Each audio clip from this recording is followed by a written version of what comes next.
Right, our first interview for the morning. It's on a musical note. Rofhiwa Manyaga is one of the most exciting voices in the gospel music industry. This talented singer, songwriter, and producer has been making waves with his unique sound as well as inspiring journey. So, born into a musical family, Rofhiwa's passion for music began at a tender age. And today, he has established himself as a force to be reckoned with in the music industry with a string of accolades to his name, including the Crown Awards for Best Collaboration and Best Traditional Singer, as well as nominations for the prestigious Summer Awards. He now joins us this morning to chat about his remarkable journey, of course, exploring his music, his inspirations at large, and his vision for the future. So on that note, Rofhiwa, good morning. Thank you for joining us. Good morning to you, and how are you? I am very good. Thank you for asking. I trust you're well, because just reading that, I mean, you have had quite the journey.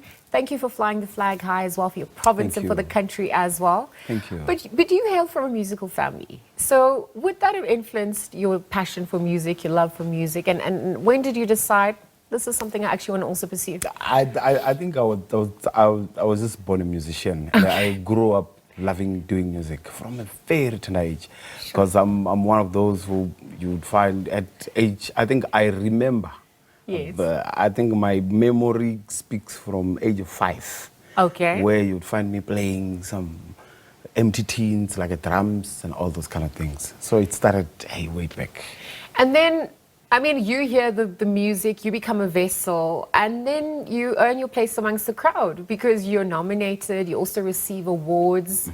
How does that feel? What does that do for you then as an artist in terms of validation, acknowledgement, or perhaps just to keep going when things get tough? You know when you receive this awards, it's a symbol of recognition that you are actually doing well, you're on the right track, and don't give up. Keep pressing, move forward. You get the point. I think it is one way that really makes me to feel, I've got to do more and more and more. Whether there are some hard times where one goes through, life can never be None of us are spared. I mean, exactly. So now when that time comes, I mean, you always think, there are a lot of people out there who appreciate my work. Yeah. And it heals them, right? That's true. What would some of those challenges have been for you? What stands out?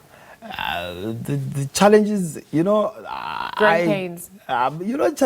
Challenges in this industry, I must be honest with you, a lot of them, you conquer them by hard working. If you do a lot of hard work into your craft, there are quite a lot of challenges which you are able to bypass. Okay. So if I am to speak about challenges, I'll speak about challenges long time ago. But now, this time around, I think what one needs to do a lot to conquer all those kind of things is working hard, press on, and forget about negativity, and just do more and more and more and good things. Yeah. So explain that creative process then for you, because your genre, your style, there's contemporary, there's traditional as well. Yeah. I mean, how do you fuse that, and then also what makes you so unique, given some of your other artists as well? I think it's me having to listen to this international music, and want to interpret my traditional. So I think it is also what I listen to and what I want to do, because what I listen to, it's not what I want to do actually.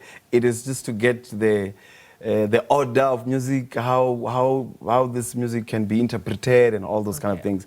And I now have to create my own sound out of that. Yes, so so the arrangement. And how long is that process?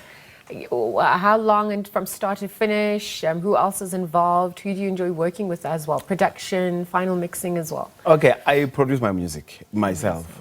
And I work with quite a number of guys, mainly are my band. They're my band members, but the production, the producing part, I've a final say on that, on my music, and I do that myself.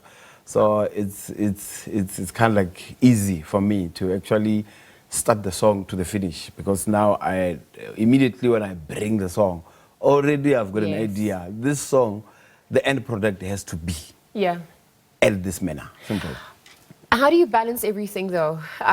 You've also got performances. The Kalahari year-end function is something. I mean, you're in prepping mode now. We're summer season, so this is going to be a busy time. How are you balancing all of that? You know, you prioritize and you put things, you put times. You know, I've got like you're saying, I've got a year an event called year-end function. Yeah. I'm begging vendor. And I've got a lot of performances at the same time, and I've got to promote it. I've got to go and do a performance and all those kind of things. So you put your time together, and at the end of the day, it has to work out. No choice. No chance. Yeah.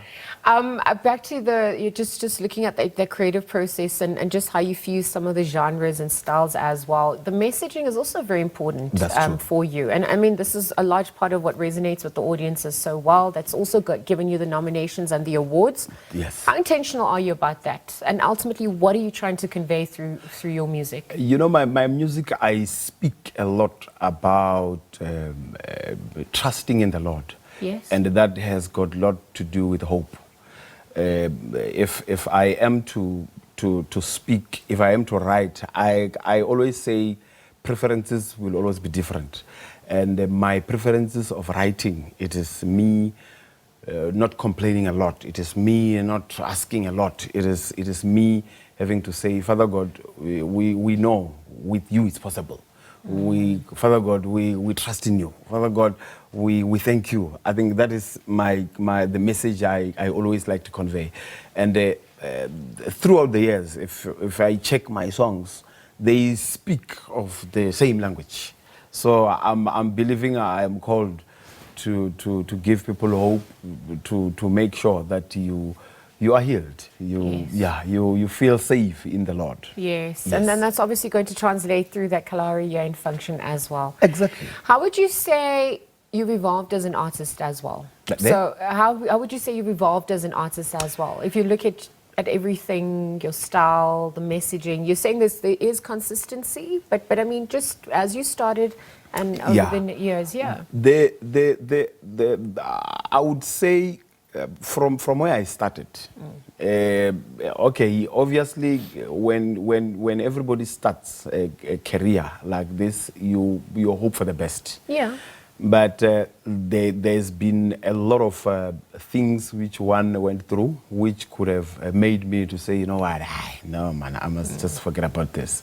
But from there, where it started until today, it's a very steep, like it's like this. It's like when one starts down there, now you are somewhere up there where you are able to see a proper light. Yeah. So I think I think God has been with me, and I've tried. Very quickly, what advice do you then have for young people if you're going to be looking back?